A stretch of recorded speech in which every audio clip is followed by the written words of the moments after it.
अचानक गलती से उसकी उंगली कट गई। खून नीचे रखी ड्रिंक की बोतल पे टपक गया। वो आदमी डर गया। उसने तुरंत अपने साथी को बिजली बंद करके मशीन यंत्र रोकने को बोला और भागते हुए काम की जगह वर्क स्टेशन पर पहुंच गया। हर बोतल को एक एक करके जांच किया और आखिरकार उसे वो खून का कतरा मिल ही गया। उसने बड़े ध्यान से रुमाल से साफ किया। फिर उसे लगा अब कोई दिक्कत नहीं होगी, तो उसने सुपर ग्लू लगाकर जख्म बंद कर दिया। उसने मालिक से कहा, मशीन दोबारा चालू कर दो, काम जारी रखो। लेकिन उसे यह पता नहीं था कि एक और खून का कतरा बोतल के अंदर गिर चुका है, जिसे मशीन अगले काम के दौरे में ले जा चुकी थी। कुछ देर बाद वही खून मिला ड्रिंक एक शीशे की बोतल में बंद होकर सीधा अमेरिका भेज दिया गया।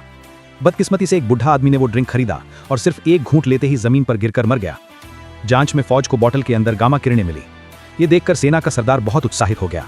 उसने तुरंत खास फौजी दस्ता ब्राजील भेज दिया। बोतल पर दिए गए तैयार करने के पता से उन्होंने हल्क का ठिकाना ढूंढ लिया। सबको पता था कि हल्क जब अपनी शक्ल सूरत बदलता है तो बहुत खौफनाक हो जाता है, इसलिए उन्होंने सीधा हमला नहीं किया। हल्क का पता रखने के लिए सुई जैसे छेद वाले छोटे कैमरा यानी पिन होल कैमरा का इस्तेमाल किया गया।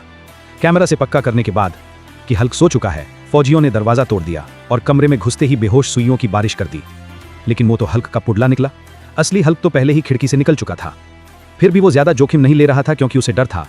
कुछ देर बाद उसका आमने सामने एक खास दस्ता से हो ही गया।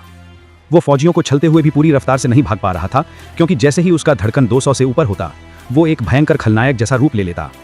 एरिया को अच्छे से जानता था, तो वो फौजियों को गोले गोले घुमाता रहा, पर छुटकारा नहीं मिला।